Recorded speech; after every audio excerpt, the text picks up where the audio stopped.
মদিনার মসজিদে জুম্মার খুতবা দিচ্ছেন বিশ্বনবী হযরত মুহাম্মদ সাল্লাল্লাহু আলাইহি ওয়াসাল্লাম। সাহাবায়ে কেরাম অত্যন্ত মনোযোগ দিয়ে সেই খুতবা শুনছেন। ঠিক এই মুহূর্তে মদিনার প্রবেশদ্বারে বেজে উঠল ঢাক ঢোল আর বাদ্যযন্ত্রের শোরগোল। সিরিয়া থেকে শস্য বোঝাই করে বিশাল এক বাণিজ্যিক কাফেলা মদিনায় এসে পৌঁছেছে। তখন মদিনায় চলছিল তীব্র খাদ্য সংকট ও দুর্ভিক্ষ। বাদ্যের আওয়াজ শোনামাত্রই খুতবারত নবীজিকে দাঁড়িয়ে থাকা অবস্থায় রেখে মাত্র 12 জন সাহাবী ছাড়া বাকি সবাই মসজিদের বাইরে মালামাল কেনার জন্য ছুটে গেলেন। এই অভাবনীয় ঘটনার পর সাত আসমানের উপর থেকে আল্লাহ তাআলা এক আয়াত নাজিল করে জুম্মার খুতবার বিশেষ নিয়ম এবং সাহাবীদের এক বড় সংশোধন করে দিলেন।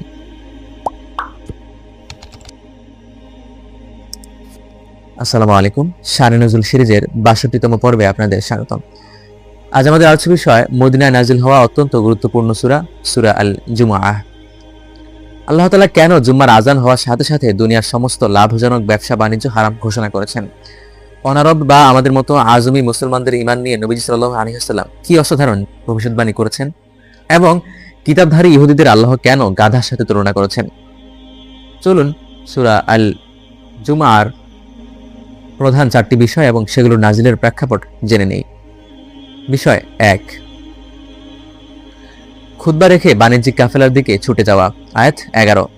এই সূরার নামকরণের প্রেক্ষাপট এবং জুমার নামাজের খুতবা চলাকালীন সময়ের এক বিশেষ ঘটনার বিবরণ দেওয়া হয়েছে সূরার শেষ আয়াতে। হযরত জাবির ইবনে আব্দুল্লাহ রাদিয়াল্লাহু তাআলা আনহু থেকে এক অত্যন্ত বিশুদ্ধ বর্ণনা এসেছে। তিনি বলেন, আমরা একবার নবী সাল্লাল্লাহু আলাইহি ওয়াসাল্লামের সাথে জুম্মার নামাজে ছিলাম।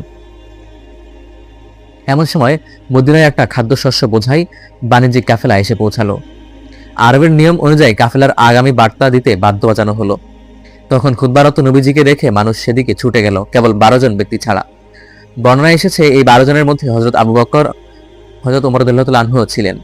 সাহাবীদের এই আচরণের কারণ ছিল তখন মদিনায় তীব্র ক্ষুধা ও অভাব চলছিল এবং তখনও জুম্মার খুতবা শোনার আইনি বাধ্যবাধকতার নিয়ম নাজিল হয়নি।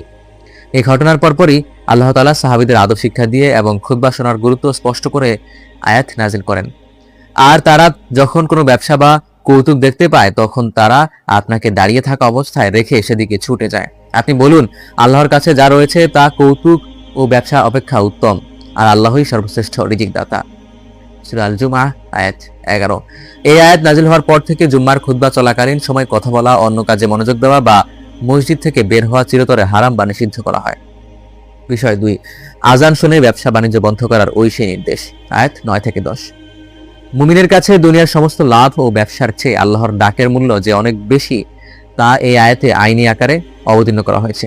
আল্লাহ তাআলা ঘোষণা করেন, হে ঈমানদারগণ, যখন জুম্মার দিনে সালাতের জন্য আজান দেওয়া হবে তখন তোমরা আল্লাহর স্মরণের দিকে দ্রুত ধাবিত হও এবং ব্যবসা বাণিজ্য পরিত্যাগ করো। এটি তোমাদের জন্য কল্যাণকর যদি তোমরা জানতে। সূরা আল জুমআহ আয়াত 9। পরবর্তী আয়াতে আল্লাহ তাআলা বলেন, নামাজ শেষ হয়ে গেলে তোমরা আবার জমিনে ছড়িয়ে পড়তে পারো এবং আল্লাহর অনুগ্রহ বা রিজিক সন্ধান করতে পারো। মুফাসসিরগণ বলেন, জুম্মার দ্বিতীয় আজান হওয়ার পর থেকে নবীজি নামাজ শেষ হওয়া পর্যন্ত যে কোনো ধরনের বেচা কেনা, চুক্তি করা ইসলামের দৃষ্টিতে সম্পূর্ণ অবৈধ বা বাতিল। বিষয় 3, অনারব মুসলমানদের ঈমান ও সালমান ফারসি রাদিয়াল্লাহু তাআলা আনহু। আয়াত 2 থেকে 3। নবী সাল্লাল্লাহু আলাইহি ওয়াসাল্লাম কেবল আরবদের জন্য আসেননি, বরং কিয়ামত পর্যন্ত আগত সমস্ত অনারব বা ভিন্ন ভাষাভাষী মানুষদের জন্য প্রেরিত হয়েছেন। এই আয়াতে আল্লাহ তাআলা তারই ঘোষণা দিয়েছেন।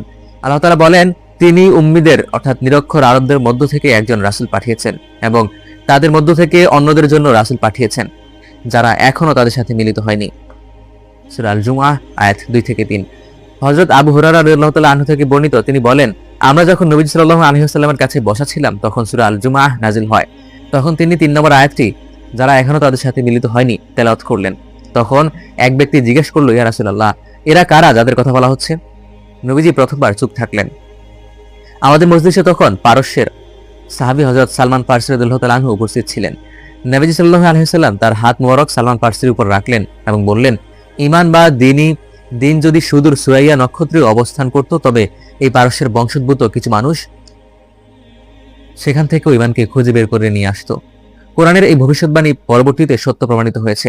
আরবের পর ইমাম বুখারী, ইমাম মুসলিম সহ ইসলামের শ্রেষ্ঠ আলেমদের বড় একটা অংশ ছিলেন অনারব বা আজমি। বিষয় 4, কিতাবধারী কিন্তু আমলহীনদের জন্য গাধার উপমা। যাদের কাছে আল্লাহর জ্ঞান বা কিতাব আছে কিন্তু তারা সেই অনুযায়ী আমল করে না, তাদের আল্লাহ অত্যন্ত কঠোর ভাষায় নিন্দা করেছেন। আল্লাহ তাআলা বলেন, যাদেরকে তাওরাত কিতাবের দায়িত্ব দেওয়া হয়েছিল অতঃপর তারা তা বহন করেনি অর্থাৎ আমল করেনি, তাদের উদাহরণ হলো সেই গাধার মতো যে বিশাল বইয়ের বোঝা বহন করে। একটি গাধার পিঠে যদি পৃথিবীর সমস্ত বা সবচেয়ে মূল্যবান এবং জ্ঞানের বই চাপিয়ে দেওয়া হয়, তবে গাধাটি যেমন সেই বইয়ের কোনো মূল্য বোঝে না, কেবল তার ওজনটাই বহন করে, ঠিক তেমনি ইহুদিরা তাওরাতের জ্ঞান পেয়েও আমল না করায় তারা গাধার সমতুল্য হয়ে গেছে। এই আয়াতটি আমাদের জন্য এক মস্ত বড় সতর্কবার্তা। আমরা যারা ঘরে কোরআন রেখেও তা পড়ি না বা আমল করি না, আমরা যেন নিন্দার মধ্যে পড়ে না যাই। সূরা আল জুমুআহ আমাদের শেখায় জুম্মার দিনটি মুমিনের জন্য এক সাপ্তাহিক উৎসবের দিন। আজান হওয়ার পর দুনিয়ার সমস্ত ব্যস্ততা ফেলে মসজিদের দিকে ছুটে যাওয়াই হলো প্রকৃত ঈমানের পরিচয়। আর সালমান ফারসি রাদিয়াল্লাহু তাআলা আনহু এর ঘটনা আমাদের মনে করিয়ে দেয় যে ইসলামে বংশ বা ভাষার কোনো ভেদাভেদ নেই। যে আল্লাহর দিনকে আঁকড়ে ধরবে সেই আল্লাহর কাছে সম্মানিত হবে। ইনশাআল্লাহ আগামী পর্বে আমরা কথা বলবো সূরা আল মুনাফিকুন নিয়ে। ইয়া রহমান